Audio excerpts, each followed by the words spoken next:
इस संसार का नहीं।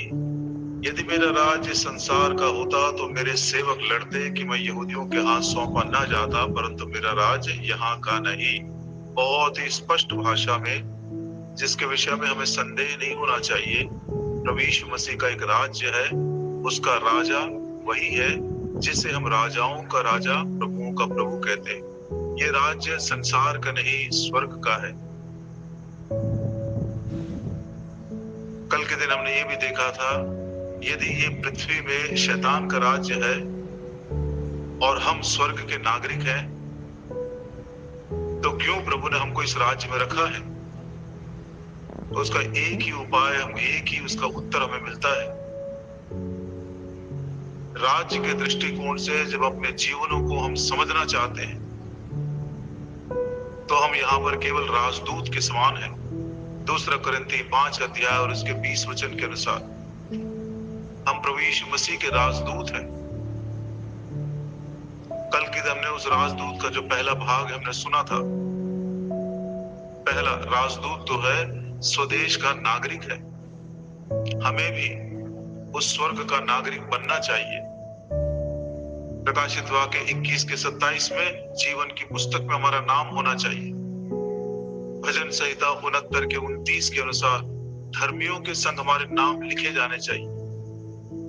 यशायाह नबी की किताब 4 अध्याय 3 वचन के अनुसार पवित्र लोगों के साथ हमारे नाम लिखे होने चाहिए। एक राजदूत की पदवी, उसकी गरिमा और उसका जो ओहदा है बहुत ही ऊंचे दर्जे का है।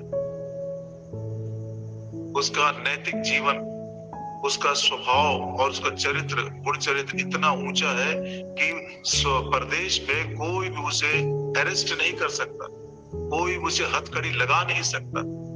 ऐसा उसका स्वभाव है, ऐसी उसकी गरिमा है, पदवी है। आइए प्रियो, हम भी स्वदेश के नागरिक होने के नाते प्रभु ने हमें परदेश में रखा है, फॉरेन कंट्री में। संसार हमारा घर नहीं है। हम भी ऐसे ही गुण चरित्र रखते हुए, उस पदवी के योग्य, उस गरिमा को बनाए रखते हुए अपने काम को हम पूरा करें। तो प्रश्न ये आता है, ये राजदूत जो है स्वदेश का नागरिक है, परदेश का निवासी है। He is a citizen of heaven, but he is a resident of this earth. हमारा कर्तव्य एक ही है।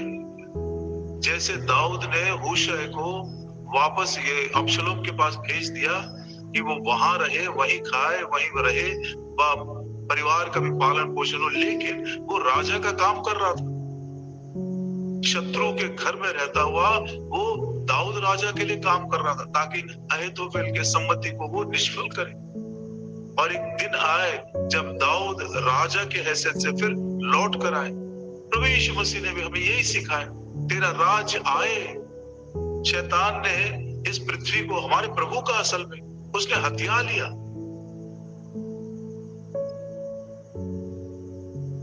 सबों के लिए एक बहुत ही जरूरी ये वचन है, समझने लायक है। विशेष करके जब हमारे जवान बच्चे जब परदेश में पढ़ने के लिए या नौकरी के लिए जाते हैं, तो उनको ये वचन मैं जरूर बोलता हूँ। पहला इतिहास 4 अध्याय और उसका 23 वचन। पहला इतिहास 1 Chronicles chapter 4 and verse 23। वे कुम्हार थे और नताइम और गदेरा में रहते थे, जहां वे राजा का काम काज करते हुए उसके पास रहते थे। उद्यम उनका प्रोफेशन था कुम्हार। उनका निवास स्थान नताइम और गदेरा में रहते थे, मतलब झाड़ियों के बीच में, गार्डन्स में, बगीचों, बागों में रहते थे, लेकिन वो राजा का काम करते थे। हमारा प्रोफेशन, हमारा उद्यम कुछ भी क्यों ना हो, चाहे हम डॉक्टर हो, चाहे हम कारखाने में काम करते हो, चाहे हम स्टूडेंट हो, चाहे हम कुछ भी क्यों ना हो, हम रहने वाले कहीं के भी क्यों ना हो, शहर में रहते हो, गांव में रहते हो, खुद के मकान में रहते हो, किराए के मकान में रहते हो, गरीबी में रहते हो या अमीरी में रहते हो, प्रियो हमारा उद्यम कुछ भी क्यों ना हो, निवासी हम कहीं के भी क्यों ना रहे, लेकिन हमें राजा का काम करना है। इसको कंठस्थ कर लीजिए, हृदय में गांठ बांध कर इसको रख लीजिए। कोई भी इससे वंचित नहीं रह सकता है। आज हम उसी राजदूत का दूसरा भाग हम सुनना चाहते हैं। पहला भाग हमने सुना राजदूत का सबसे बड़ी प्राथमिकता, फर्स्ट प्रायोरिटी, कि वो अपने स्वदेश के हितों की रक्षा करे और उन हितों को संभाले रखे और स्वदेश के पक्ष में वो काम करता रहे। जैसे हूशै ने दाऊद के लिए काम किया और दाऊद वापस आया, हम भी मसीह के राजदूत के समान प्रदेश में है। हम इस रीति से काम करें कि प्रभु का राज्य एक दिन आए और शैतान के सारे काम निष्फल हो सके। दूसरा, एक राजदूत का दूसरा प्राथमिक है, सेकंड टॉप मोस्ट प्रायोरिटी उसका, कि शांति स्थापित करे। ना केवल दो देशों के बीच में लेकिन अलग अलग देशों के बीच में भी वो शांति स्थापित करता है। ये उसका असल काम है। सौम्य स्वभाव का होता है, झगड़ालू नहीं होता है, किसी भी प्रकार का कंट्रोवर्सी वो रेज नहीं करता है, लेकिन समस्याओं का समाधान करने के लिए, कठिन परिस्थितियों में शांति स्थापित करने की ही कोशिश करता रहता है। यही उसका काम है, यही उसका कर्तव्य है, यही उसका उद्यम है, उसके लिए वो माना जाता है। ये काम राजदूतों का है। प्रभु यीशु मसीह के शब्दों में ही सुन लीजिए इस बात को। लूका सुसमाचार और उसका 14 अध्याय और 32 वचन में एक बार प्रभु यीशु मसीह दो राजाओं के विषय में जिक्र करते हुए कहता है, एक राजा जिसके पास 10,000 सैनिक है, दूसरा राजा जो 20,000 सैनिक के विरोध में लड़ाई करने के लिए यदि जाता हो और उसको समझ में आ जाए कि मैं जीत नहीं सकता हूं, तो वो 10,000 सैनिक वाला राजा क्या करता है? नहीं तो उसके दूर रहते ही वो दूतों को भेजकर मिलाप करना चाहेगा। इंग्लिश में क्या लिखा है देखिए, लूका 14 और उसका 32, और else while the other is yet a great way off, he sendeth an embassage। मतलब एम्बेसडर्स का एक टोली बनाकर भेजता है और डिजायरथ कंडीशंस ऑफ पीस। एक राजदूत का ये कर्तव्य है कि शांति के शर्तों को पूरा करके कैसे भी करके मेल मिलाप स्थापित करे। और इस दृष्टिकोण से यदि हम देखें तो सबसे पहला पीस मेकर जिसको हम कहेंगे, शांति का राजदूत जिसको हम कहेंगे, वो हमारा प्रभु यीशु मसीह है। यशायाह नबी की किताब 9 अध्याय 6 वचन में उसको शांति का राजकुमार कहा गया है। इब्रानियों की पत्री 7 अध्याय और उसके 2 वचन में उसको शांति का राजा कहा गया है। लूका सुसमाचार और उसका 10 अध्याय और 6 वचन में उसको शांति का पुत्र कहा गया है। मीका नबी की किताब 5 अध्याय 5 वचन में हमारे प्रभु यीशु को शांति पुरुष ही कहा गया। दिस मैन इज पीस, ये मनुष्य ही शांति है। सबसे पहला शांति का, वो शांति स्थापित करने वाला, मेल मिलाप करने वाला प्रभु यीशु मसीह। अब देखिए, हम मानव जाति दुष्ट कर्मों के कारण जब परमेश्वर के बैरी थे, हमारे बीच में दूरी आ गई थी, हम एक दूसरे के विरोध में थे। कोलोसियों की पत्री 1 अध्याय और उसके 21 वचन में इस बात को पढ़ते हैं। कोलोसियंस 1 and verse 21, तुम जो पहले निकाले हुए थे और बुरे कामों के कारण मन से परमेश्वर के बैरी थे, तो परमेश्वर हमारे बीच में उसने देखे कैसे शांति स्थापित किया। 20 वचन में लिखा हुआ है, कोलोसियों की पत्री 1 अध्याय और उसका 20 वचन, और उसके क्रूस पर बहे हुए लहू के द्वारा मेल मिलाप करके सब वस्तुओं का उसी के द्वारा अपने साथ मेल कर ले, चाहे वो पृथ्वी की हो चाहे वो स्वर्ग। प्रियो, प्रभु यीशु मसीह ने बहुत बड़ा दाम चुकाकर कलवरी के क्रूस के अपने लहू के द्वारा उसने परमेश्वर, पवित्र परमेश्वर और हम जैसे पापी मनुष्यों का मेल मिलाप कराया, शांति स्थापित की। और न केवल परमेश्वर के साथ, हमारे साथ, परमेश्वर का हमारे साथ शांति स्थापित किया, लेकिन मनुष्य और मनुष्य के बीच में जो शत्रुता आ गई थी कई कारणों से, जाति के आधार पर, देश के आधार पर और उसके समाज के आधार पर, समुदाय के आधार पर, भाषा के आधार पर, ऊंच नीच के आधार पर, धनी गरीब के आधार, वो हजार नस्लवादी देखिए, जातिवाद देखिए, हजार कारण है कि मनुष्य मनुष्य का बैरी हो गया। लड़ाई या झगड़े कितने चल रहे हैं इस दुनिया में। प्रभु यीशु मसीह ने कलवरी के क्रूस के ऊपर न यहाँ केवल मेमना वध किया गया ताकि उसके लहू के द्वारा परमेश्वर और मनुष्यों के बीच में शांति हो, हमारी शत्रुता को भी उसने वध कर दिया। पढ़ेंगे ये अनमोल वचन को, इफिसियों की पत्री 2 अध्याय और उसका 16 वचन। इफिसियों की पत्री 2 अध्याय और उसका 16 वचन। और क्रूस पर बैर को नाश करके इसके द्वारा दोनों को एक देह बनाकर परमेश्वर से मिला दिया। दोनों को मतलब आपको और मुझको। हमारी भिन्नताएं बहुत सारी थी। कोई अपने आप को यहूदी कहता है, कोई यूनानी कहता है, कोई भारतीय कहता है, कोई बोलता है मुसलमान हूं, कोई बोलता है क्रिश्चियन हूं, कोई बोलता मैं ये हूं, मैं वो, मैं ऊंचे जात का हूं, नीचे जात का हूं, कोई बोलता गोरा, कोई बोलता काला। प्रियो, हजार कारण है कि क्यों मनुष्य से अलग होकर शत्रुता को उत्पन्न किया, लेकिन उसी शत्रुता को क्रूस के ऊपर प्रभु यीशु मसीह ने वध किया और हम दोनों को एक करके परमेश्वर के साथ भी मिला दिया। इसका पूरा ब्यौरा हम पढ़ लेंगे। इफिसियों की पत्री 2 अध्याय 14-15 भी।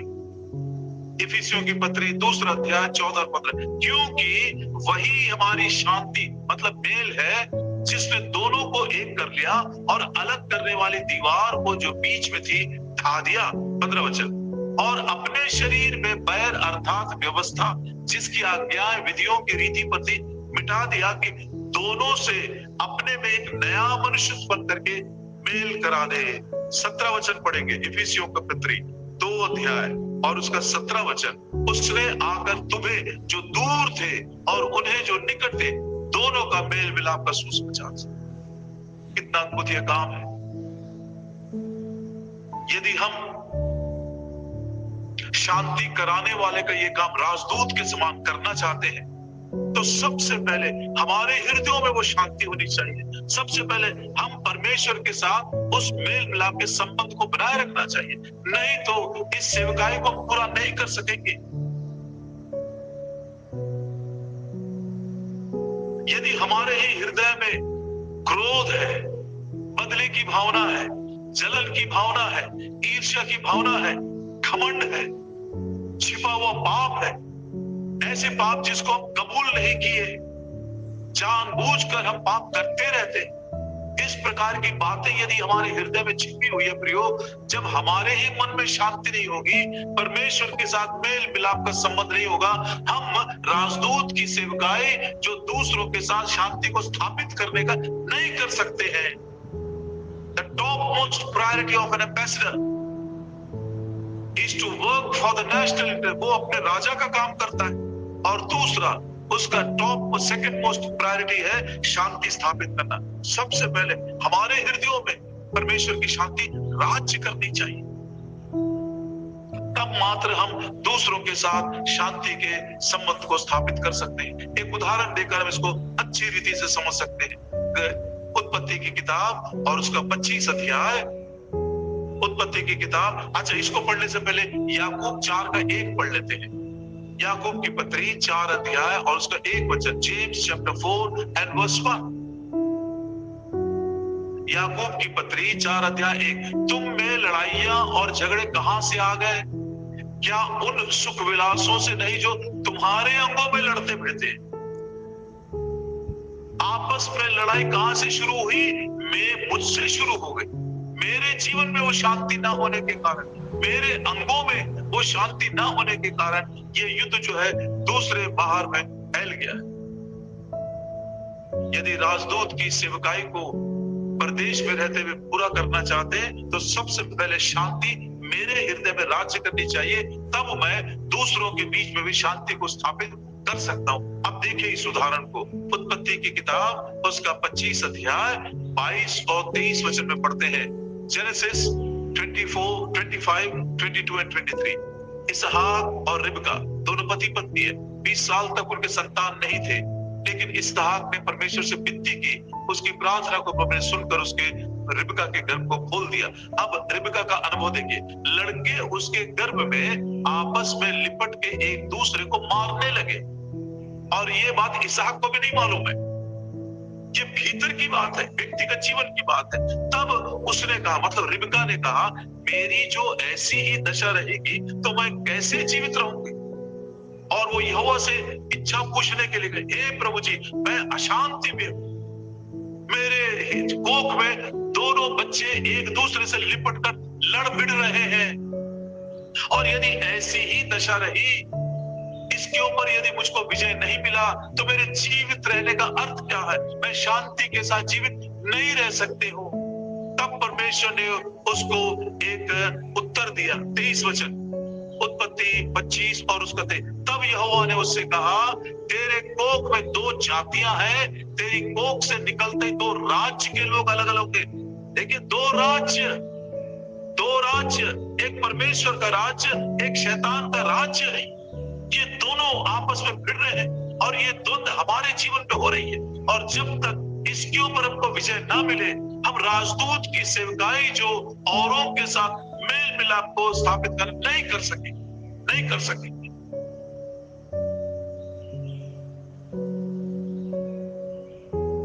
और अंत में प्रभु ने एक बहुत बड़ा सिद्धांत, ये प्रिंसिपल है, शांति स्थापित करने का प्रिंसिपल है।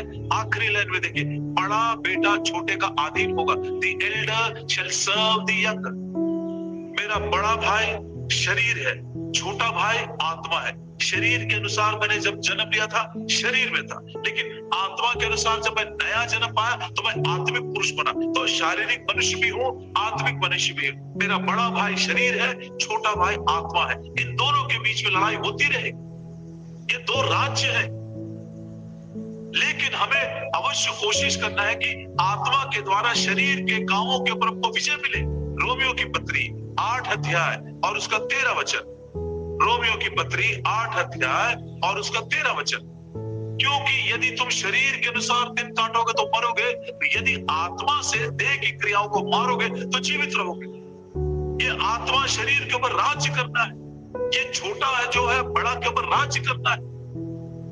गलतियों की पत्री 5 अध्याय 17 वचन। गलतियों की पत्री 5 अध्याय 17 वचन। ये द्वंद के ऊपर यदि हमको विजय नहीं मिला, हमारे ही जीवन में यदि शांति नहीं है, क्योंकि शरीर आत्मा के विरोध में और आत्मा शरीर के विरोध में लालसा करते रहते हैं, झगड़ते रहते हैं, द्वंद होता रहता है और ये एक दूसरे के विरोधी हैं। इनमें कभी भी शांति स्थापित नहीं हो सकता, इसलिए कि जो तुम करना चाहते हो वो नहीं करने पाओगे। राजदूत की सेवकाई जो मेल मिलाप की है वो तुम नहीं कर सकते यदि व्यक्तिगत जीवन में इस द्वंद को हमने नहीं जीता।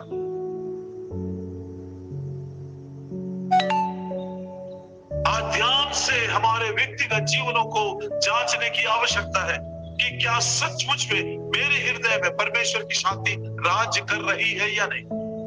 मेरे जीवन में उस द्वंद के ऊपर मैंने विजय पाया है कि नहीं। आत्मा के द्वारा यह क्या मैं अपने शरीर को वश में रखा हूं कि नहीं। मेरा बड़ा भाई जो है वो छोटे के अधीनता में है या नहीं। इब्रानियों की पत्री 12 अध्याय 14 वचन। इब्रानियों की पत्री 12 अध्याय और उसका 14 वचन। सबसे मेल मिलाप रखो। ये राजदूत की एक प्राथमिक सेवा है, अन्यथा उसको राजदूत नहीं कहेंगे हम। और उस पवित्रता के खोजी हो जिसके बिना कोई प्रभु को कदापि ना देखेगा। Peace with others will follow only when there is purity in self।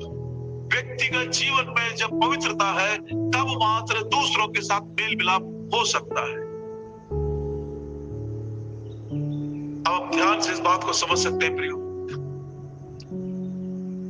यदि मैं स्वर्ग का नागरिक हूं, स्वर्ग के राज्य का नागरिक हूं, और ये पृथ्वी जो शैतान का राज्य है, किंगडम ऑफ सैटन, यहां पर प्रभु ने मुझको रखा है, तो एक ही इरादा है कि मैं राजदूत के समान। आज हमने एक दूसरा पाठ सीखा। राजदूत का दूसरा अहम सेवा शांति का दूत है, शांति स्थापित करना। सबसे पहले खुद के जीवन में, उसके बाद दूसरों के साथ। नहीं तो प्रभु को मैं कदापि देख नहीं सकूंगा। व्यक्तिगत जीवन में शुद्धता, तब दूसरों के साथ मेल मिला। इस रीति से शांति को बनाए रखते हुए हमारे प्रभु के आगमन के लिए हम तैयार हो सके। रिबका के उस बात को रेखांकित करके अपने हृदय पर लिख लीजिए। ऐसा ही रहा तो मैं शांति के साथ कैसे जी सकती हूँ। यदि मैं खुद शांति में नहीं हूं, दूसरों को मैं कैसे शांति के सेवकाई कर सकती हूँ। क्या परमेश्वर के साथ आपकी शांति हो गई है? क्या उस क्रूस के ऊपर बहे हुए लहू के द्वारा क्षमा प्राप्त करके प्रभु ने परमेश्वर के साथ आपका मेल मिलाप करा दिया? क्या उस शांति के संबंध को पवित्रता के साथ बनाए रखे? आत्मा शरीर के विरोध में, शरीर आत्मा के विरोध में ये जो द्वंद्व चल रहा है, क्या उसके ऊपर हमको विजय मिला है? ताकि जो हमें करना चाहिए, गलती 5:17 के अनुसार जो करना चाहते हैं, जो करना चाहिए, जो कर्तव्य हमको मिला है, जो सेवा हमको मिली है राजदूत की, उसको हम पूरा कर सक रहे हैं।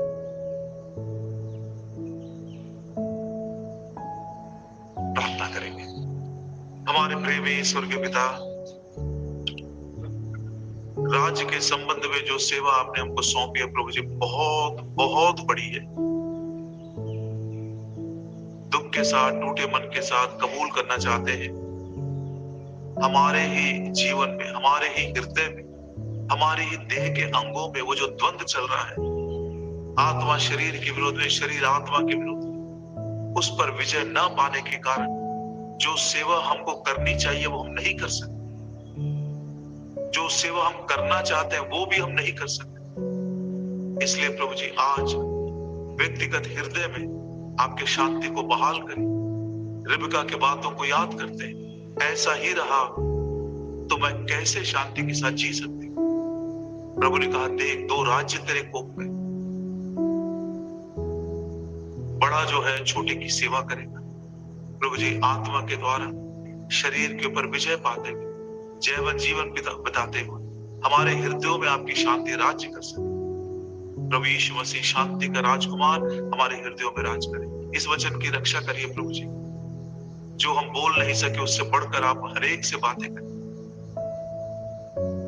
वचन की रक्षा के लिए इस प्रार्थना को प्रभु यीशु मसीह के नाम में मांगते हैं, आमीन।